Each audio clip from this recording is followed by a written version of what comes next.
성령의 9가지 열매 가운데 두 번째 등장하는 희락이라고 하는 열매는 어떤 의미에서는 가장 중요한 열매라고 볼 수 있습니다.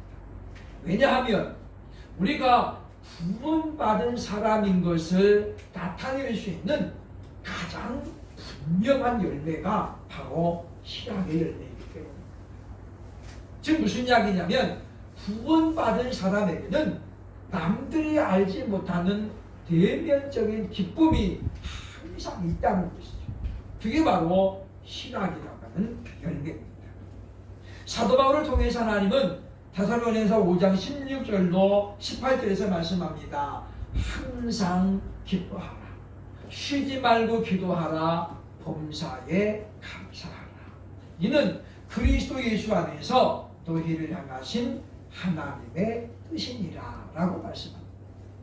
우리가 항상 기뻐하고 범사에 감사하는 것, 그리고 쉬지 말고 기도하는 것은 하나님의 뜻이라는 겁니다. 문제는 우리가 어떻게 하면 항상 기뻐하고 범사에 감사할 수 있느냐라고 하는 거죠. 어떤 사람은 기뻐하지 않고 싶고 어떤 사람은 감사하지 않고 싶겠습니까? 그런데 이게 잘 안 된다는 거죠. 그 이유가 뭐냐면 항상 쉬지 말고 기도하는 것이 안 되기 때문입니다. 기도는 우리가 잘 아는 것처럼 하나님과의 대화입니다. 대화가 많을 때는 문제가 생기지 않습니다. 사람과 사람과도 마찬가지죠. 부부간에도 마찬가지고 또 가까운 연인간에도 마찬가지입니다. 대화가 많을 때는 문제가 해결이 됩니다. 그러나 어느 날 갑자기 이제 대화가 중단되면 문제가 생겨납니다. 마찬가지입니다. 우리가 하나님과 대화가 끊임없이 이어질 때는 우리는 하나님으로 말미암아 항상 우리가 기뻐하게 되고 상황과 환경을 초월하여서 감사할 수 있지만 기도가 중단되면 기쁨도 사라지고 원망과 불평이 그 자리를 채우게 되는 것을 봅니다. 그래서 예수님은 겟세마네 동산에 올라가서 제자들에게 말씀하셨죠. 너희가 시험에 들지 않기를 기도하라. 그러니까 기도하는 사람에게 기도가 줄면 가장 먼저 나타나는 현상이 뭐냐면 시험에 든다. 별것도 아닌 거 가지고 시험에 들어요.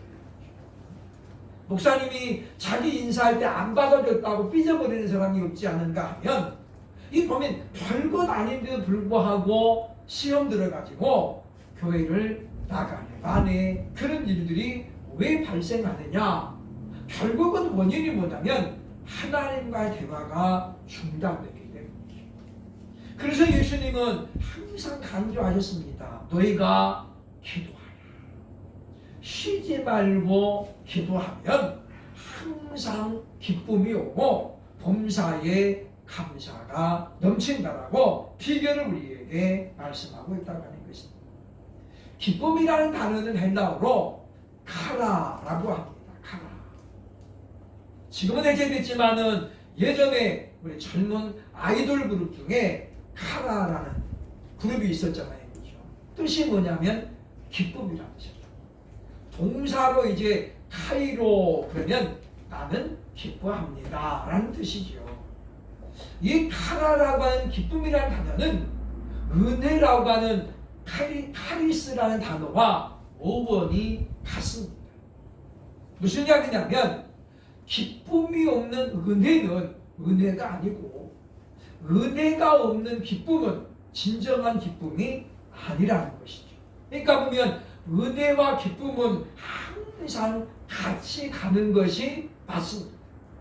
그렇기 때문에 카라는 이 기쁨이라고 하는 것은 우리 마음속에서 생겨나는 것이 아니라 사실은 위로부터 하나님께서 우리에게 주시는 것이라고 볼 수 있다고 하는 것입니다. 그렇기 때문에 세상적인 기쁨과 하나님의 주시는 기쁨에는 명백한 차이가 있다고 하는 거예요. 세상이 주는 기쁨은 일시적이고 그리고 유한합니다. 뿐만 아니라 상대적으로 끝난다라고 하는 것입니다. 예를 들어서 복권에 1등을 받은 사람이 얼마나 기쁘겠습니까? 그러나 이 사람이 가지고 있는 기쁨은 동시에 뭘 갖고 있냐면 두려움을 갖고 있어요. 그래서 누구에게 알리는 것을 선뜻 결정을 못합니다. 왜냐?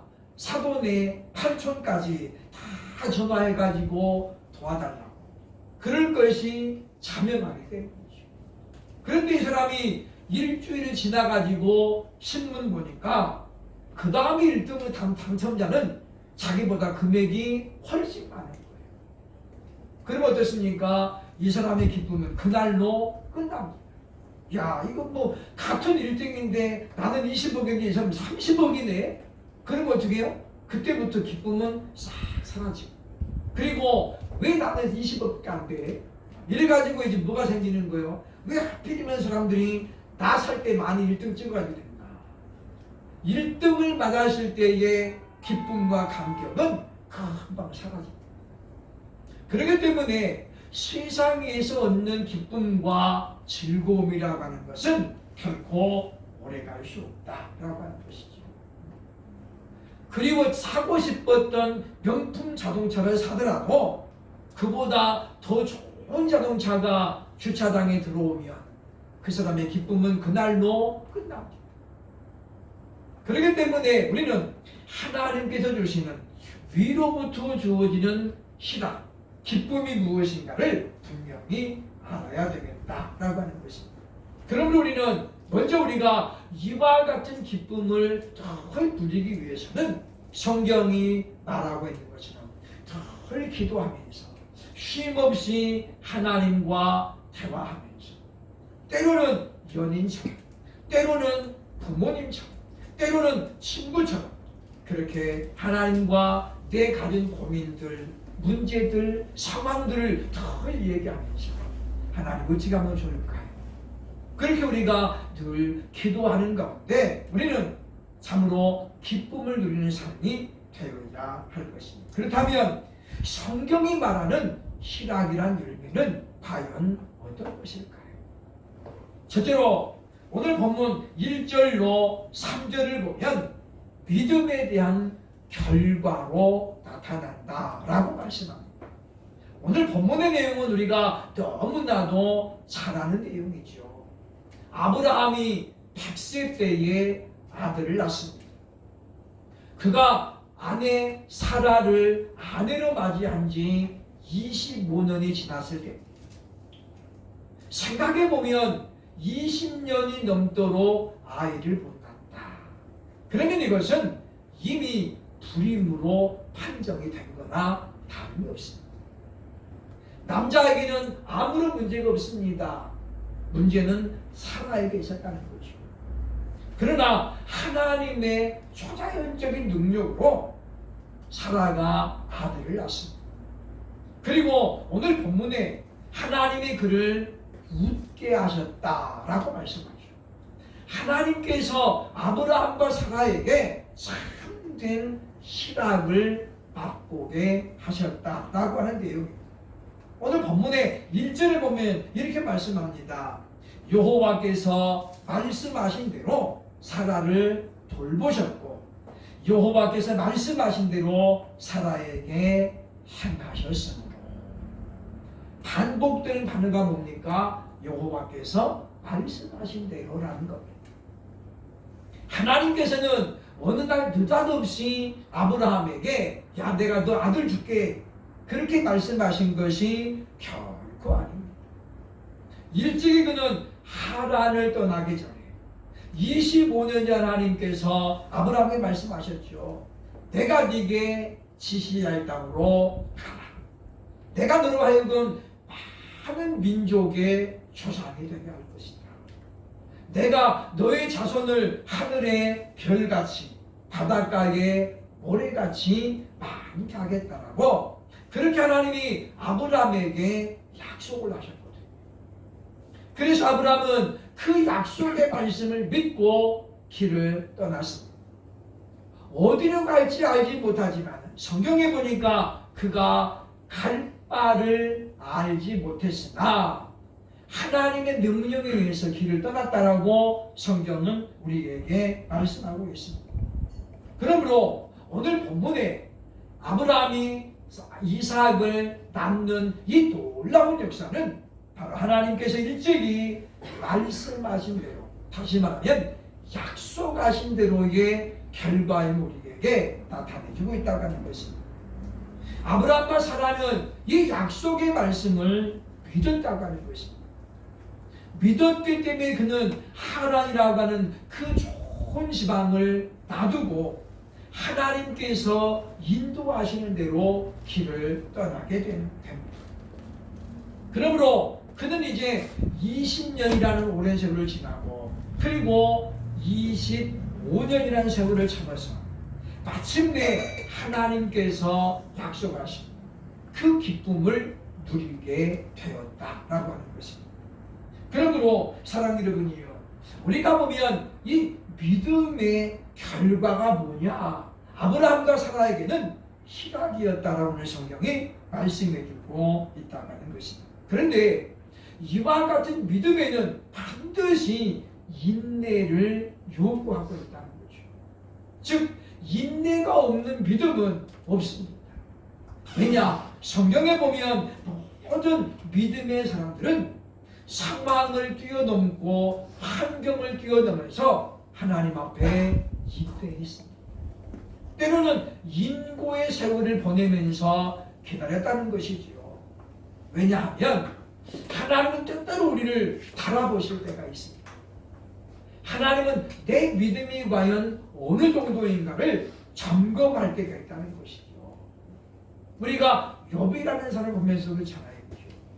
하나님이 분명히 인정하실 만한 믿음의 사람이었지만 그러나 하나님은 그를 또 달아봅니다.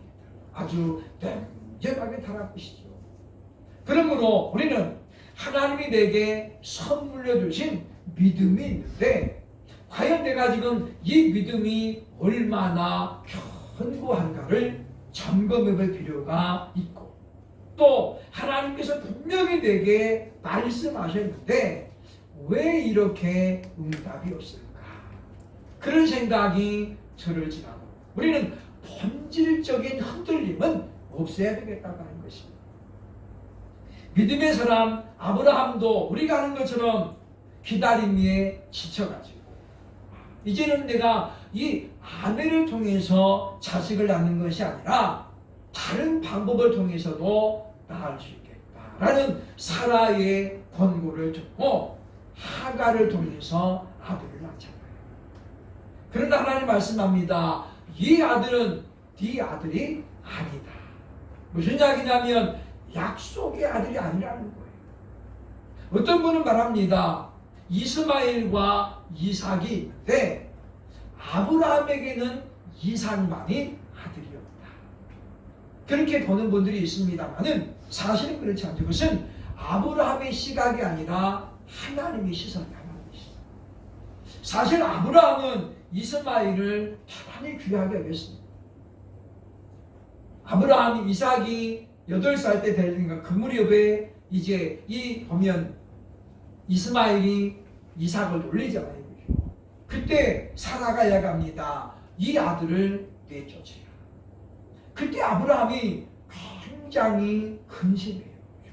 근심하잖아요. 그죠? 장자인데. 근데 하나님께서 그 밤에 말씀합니다. 네 아내 사라의 말을 들으라. 그리고 이야기하죠. 내가 그 아들과도 함께하겠다. 그래서 아브라함이 그 다음날 아침에 이제 하갈과 이스마엘을 내보내잖아요. 아브라함의 고민이 성경에는 그대로 나타나 있습니다. 그러니까 아브라함에게는 이삭만 아들이었다라고 보는 것은 성경을 잘못 보는 거예요. 그것은 하나님의 시선, 하나님께서 인정하신 아브라함의 아들은 이삭뿐이었다는 거죠. 그렇기 때문에 우리는 오늘 말씀을 보면서 아브라함도 우리와 똑같은 성정의 사람이라 실수할 수 있었다는 거예요. 그도 약속의 말씀을 붙들고 지금 기다리지만은 하나님이 주시는 온전한 기쁨을 누리기까지는 갈등도 있었고 그리고 실수도 있었다는 우리에게 알려줍니다. 그러나 본질적인 뭐냐면 근본적인 믿음만큼은 아브라함이 붙들고 있었다고 하는 거예요. 우리가 살아가면서 그런 생각을 많이 갖습니다. 하나님께서 분명히 약속하셨는데 왜 안 이루어질까? 그래서 많은 사람들이 때로는 방황도 하다가 결국은 하나님이 원하는 길이 아닌 것으로 길을 옮깁니다. 그러나 우리가 아브라함을 보면서 느끼는 건 뭐냐면 아브라함은 그럼에도 불구하고 본질적인 믿음은 갖고 있었다고 하는 거예요.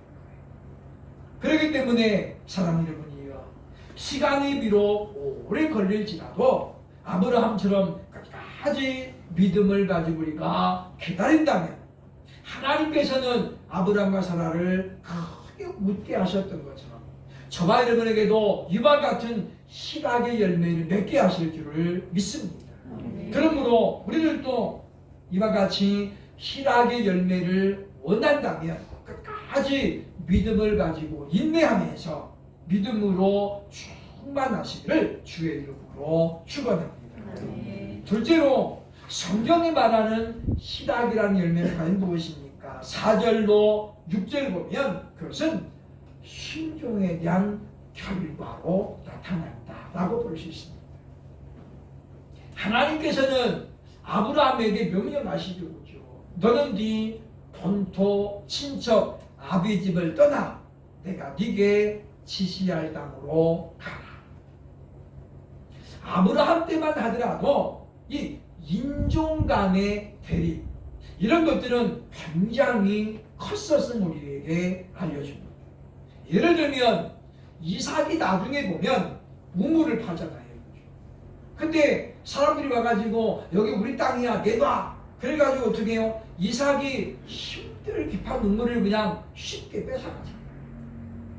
이삭은 또 옮겨가가지고 부실한 우물을 팝니다. 또 물이 나옵니다. 그랬더니 사람들이 또 와가지고 여기 우리 땅이야 내놔. 그래가지고 우물을 또 뺏어가잖아요. 세 번째 이삭이 또 옮겨가지고 우물을 팝니다. 그때도 사람들이 와서 이삭의 우물을 뺏어갑니다. 그런데 이 이삭은 성품 자체가 대단히 온화한 사람 같아요. 남자가 한번 싸움이라도 해봐야지. 내가 근다고 그냥 찍소리 안 하고 그래 너 가져. 이 세 번이라고 해요. 네 번째 가가지고 또다시 물을 팝니다.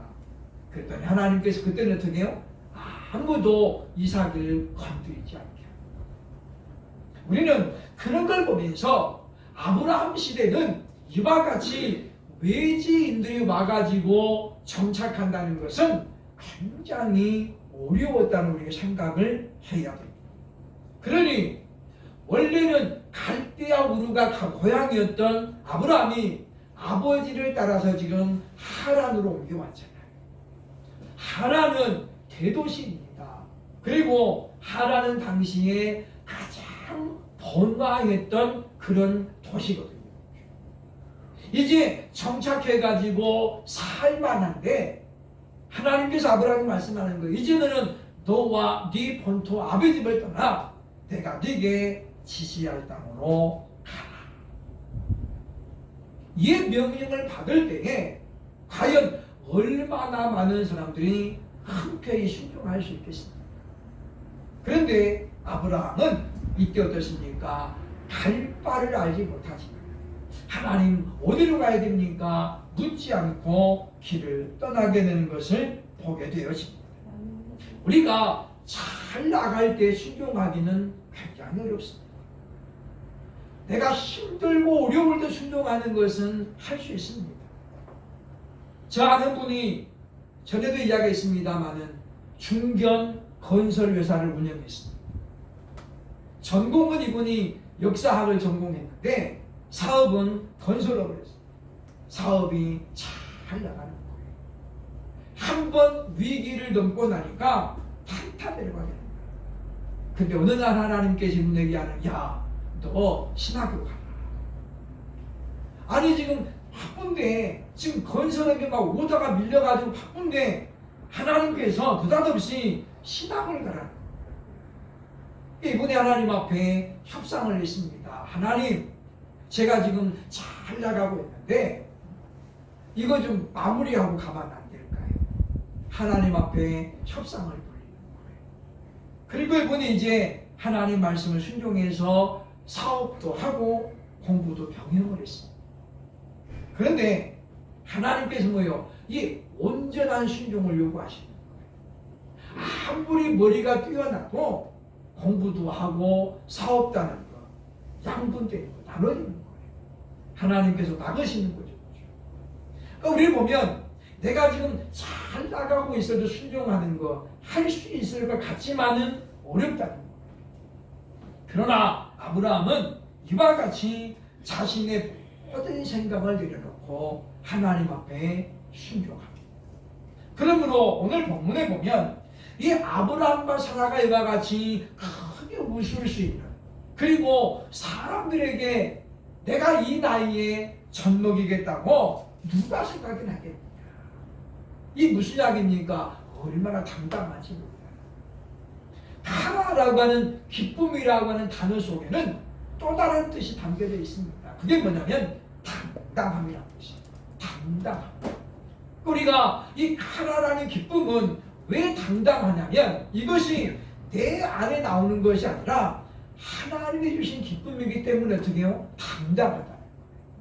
그렇기 때문에 희락이라고 하는 열매는 남에게 숨길 수가 없어요. 좋은 일이 발생하면 자꾸 어떻게 해요? 자랑하고 싶어요. 세상에 주는 기쁨은 숨기잖아요. 1등 받아도 공개하잖아요. 자기만 알고 있는 거죠. 이게 뭐냐? 차이점이라고 볼 수 있다고 하는 것입니다. 그러므로 아브라함은 이와 같은 상황에서 하나님 앞에 순종했던 걸 우리에게 보여주고 있다고 하는 것입니다. 그러므로 아브라함이라는 사람은 바로 순종의 대명사입니다. 22장에 나옵니다마는 하나님께서 이삭을, 독자 이삭을 번제물로 요구할 때도 아브라함은 전혀 망설이지 않습니다. 왜냐하면 22장 3절에 보면 말씀합니다. 아브라함이 아침에 일찍이 일어나 나귀의 안장을 지우고 두 종과 그의 아들 이삭을 데리고 번제에서 나무를 쪼개가지고 떠나 하나님이 자기에게 일러주신 곳으로 가더니라고 말씀하죠. 보면 아침에 일찍이 일어나. 왜 그랬겠습니까? 사라 때문이죠. 만약의 경우에 사라에게 그 말을 하고 하나님이 이삭 번제로 바치래. 그럼 어떻게 해서 사라는 그야말로 까무러치는 거예요. 그죠? 까무러치게 준 거예요. 어떻게 해서 아들인데 둘도 있는 것도 아니잖아요. 하나밖에 없는데. 아브라함에게는 두 아들이 있지만은 사라에게는 하나밖에 없습니다. 그러니 이건 뭐 사라에게는 말도 못 꺼내는 거예요. 그러니까 아침에 일찌감치 출발해버려요. 그렇기 때문에 어떤 사람들은 그 말씀을 보면서도 아브라함이 그냥 너무 이삭에 빠져가지고 하나님도 잊어버리고 막 그랬다라고 보는데 꼭 그렇게 볼 수만은 없다고 하는 거예요. 왜냐? 여기 보면 나오잖아요. 그죠? 아브라함이 말씀을 듣고 아침에 일찍 일어나요. 다 준비해가지고 어떻게 길을 떠나잖아요. 그러니까 이것은 뭐냐면 아브라함이 21장에 나옵니다만은 이 하나님의 명령을 받고 어떻게 해요? 그가 고민했다거나 그가 마음에 깊이 생각했다. 그런 말씀이 전혀 안 나와요. 이스마엘을 내보내라고 할 때 하나 아브라함이 고민하잖아요. 근데 이때는 뭐예요? 그런 말이 전혀 없어요. 그러니까 없기 때문에 이걸 우리가 일방적으로 아브라함이 이삭에게 너무 빠져가지고 그냥 하나님과도 관계도 소원해지고 이랬다고 보기는 굉장히 조심스럽다. 그럴 가능성도 있지만 안 그럴 수도 있다는 거예요. 우리가 그것을 무조건 우리가 그랬을 것이다라고 부정적으로 보는 것은 좋지 않다고 보는 거예요. 왜냐? 이미 아브라함은 하나님 앞에 인정받는 사람이잖아요. 그렇기 때문에 우리는 오늘 말씀을 기억하면서 하나님이 이와 같이 매사에 순종하는 아브라함에게는 이와 같이 희락이라는 열매를 주셨다라고 봐야 된다고 하는 것입니다. 그러므로 사랑하는 여러분이요, 우리들도 하나님께서 정말 요구하는 게 뭐냐? 바로 순종이라는 거죠. 예배보다도 제사보다도 하나님은 순종을 요구하십니다. 그러므로 우리가 지금 내 안에 영적인 기쁨, 희락의 기쁨이 없다고 한다면 내가 하나님 말씀에 순종하지 못했던가 생각을 하고, 참으로 우리가 하나님 앞에 늘 순종함으로 희락의 열매를 맺으며 살아갈 수 있기를 주의 이름으로 축원합니다. 세 번째로 성경이 말하는 희락은 어떤 특징이 있냐면 6절을 저절에 보면 전파력이 강력한 특징을 가지고 있습니다. 6절을 이렇게 말합니다. 사라가 이르되 하나님이 나를 웃게 하시니 듣는 자가 다 나와 함께 웃으리로다. 여기 보시면 보이죠. 하나님이 나를 웃게 하시니 듣는 자가 다 나와 함께 웃으리로다.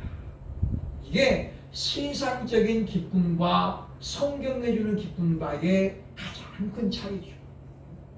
하나님이 주시는 희락은 뭡니까? 이건 통제가 어려운 거예요. 뿐만 아니라 듣는 모든 사람이 어떻게 해요? 함께 기뻐한다는 거예요. 함께. 비결이 뭐냐? 어떻게 해서 됩니까? 사람들이 자꾸 관심을 가지고 물어본다는 거죠.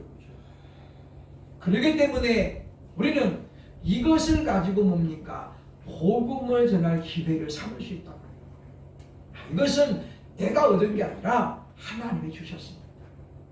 아브라함과 사라가 뭐라고 했겠습니까? 우리가 운이 좋아서 그렇게 이야기했을까요? 전혀 아닙니다. 사람들에게 이야기했을 것입니다. 하나님의 은혜로, 하나님이 약속하신 대로 이제야 우리에게 아들을 주셨습니다. 모든 영광 하나님께. 그렇기 때문에 아브라함이 이때 이제 큰 잔치를 열잖아요. 하나님께 영광이요, 그 기쁨을 모든 사람들과 함께 나누는 것입니다. 그러므로 우리는 이 말씀을 기억하면서 희락이라는 열매가 왜 중요하냐? 전파력이 강력해서 다른 사람들에게 자꾸 어떻게 해요? 호기심을 갖게 한다. 병원에서 온갖 허드렛 일을 맡아서 한 흑인 여자가 있습니다. 수술실에 피 묻은 환자복, 침대포 이런 것들을 다 수거해다가 세탁하고, 그리고 다시 이제 깔아주는 이 일이 이 여인이 하는 일입니다. 환자들이 이유 없이 자기에게도 막 짜증을 내고, 어떤 사람은 뭘 던지기도 하고, 조금만 마음에 안 들면 자기에게 화풀이 하는 거예요. 이 자기가 보는 동네 묵도 아닌데. 그런데도 불구하고 여인은 항상 콧노래로 찬송을 부르는 거예요. 어느 날 청소년 사역에 힘을 쏘았던 한 여인이 허리를 다쳐가지고 이 병원 입원해 있습니다. 하나님의 일만 열심히 했는데 한 청소년이 스레트를 던져가지고 허리에 그냥 정통으로 맞았습니다. 병원에 입원한 여인은 하나님 앞에 감사가 안 나옵니다. 그리고 투덜댑니다. 하나님, 제가 지금 주의 열심히 하는데 하나님 저를 왜 이렇게 힘들게 하십니까? 하나님의 능력이라면 얼마든지 막을 수 있는데 왜 하나님이요 안 막아주셨습니까? 그러고 있는데 이 흑인 여자가 뭐 찬송을 하면서 제가 그걸 듣는 순간적으로 어떻게 해요? 짜증이 확 나는 거예요. 여인이 말합니다. 그렇게 힘들고 천한 일 하는 주제에 뭐가 그렇게 좋냐고. 믿음의 사람인 자기 입에서 그런 말이 탁 튀어나와요. 근데 이 흑인 여자가 미소를 탁 지며 말합니다. 예수님이 나와 함께 하시니 왜 안 기쁘겠습니까? 그러면서 그냥 두 말도 안 하고 또 찬송을 부르면서 지나갑니다. 이 여인은 그때 망치로 그냥 탁 맞은 기분이 들어. 자기는 평생 예수 잘 믿는다. 나 정도면 뭐 어디도 부럽지 않다고 했는데 그 순간에 보니까 뭐 자기 믿음은 아무것도 아닌 거예요. 왜냐? 하나님이란다고 하면서 지금 투덜대고 있잖아요. 왜 하나님 저 안 지켜주셔서 했는데 그 여인을 보면서도 그 여인을 보면서 되게 짜증을 내요. 뭐가 그렇게 좋냐? 그 남들이 그냥 안 하는 일이 그 힘드냐면서 뭐가 좋냐? 그런데 이 여인의 말을 듣고 그 사람이 그 자리에서 막 거꾸로 그리고 하나님 앞에 기도했다는 거죠. 그리고 그는 그 자리에서 그 여인과의 만남을 통해서 가사를 하나 쓰기 시작합니다. 그리고 찬송가 370장 배움. 옛날 찬송가 450장. 주 안에 있는 내게 근심이 없다. 그 내용이잖아요. 그죠? 예수님이 내 안에 계신 이 흑인 여자는 뭡니까? 남들이 비록 알아주지 않고 천대받는 일, 환자들조차도 귀히 여기지 않는 일. 그 일을 하면서 기뻐할 수 있는 건 뭐예요? 예수님이 내 안에 계시고 주님이 나와 함께 하심으로 자기가 하나님의 자녀가 되었기 때문에 그는 기쁨이 있는 거예요.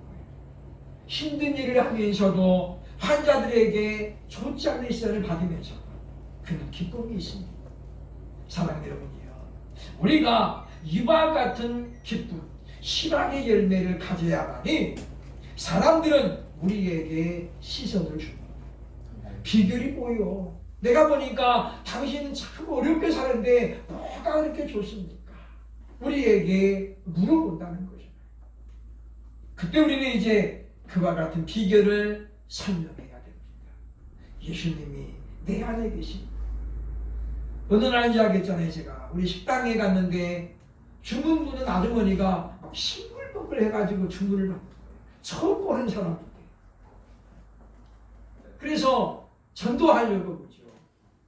우리 같은 리더 목사님 물어봤어요. 그죠. 무슨 좋은 일이 있으십니까? 얼굴 표정이 좋다고. 그때 딱 그러는 거예요. 그죠? 예수 믿으면 이렇게 됩니다. 우리 목사들만 5명, 6명이 갔는데 그분이 딱 그런 거예요. 우리가 전도하려고 했는데 그분이 딱 선생님, 예수 믿으면 이렇게 됩니다. 사랑하는 여러분이요, 저와 여러분이 온전히 예수를 믿음으로 말미암아 이제 우리의 인생에서도 우리의 외적인 표현에서도 이와 같이 사라를 통해서 나타났던 그 웃음, 그 미소가 늘 넘쳐나는 실학의 열매를 풍성하게 맺음으로 말미암아 참으로 더욱더 우리의 삶을 통해서 예수님을 증거할 수 있는 실학의 열매를 맺는 저와 여러분 될 수 있기를 주의 이름으로 축원합니다. 아멘. 기도하겠습니다.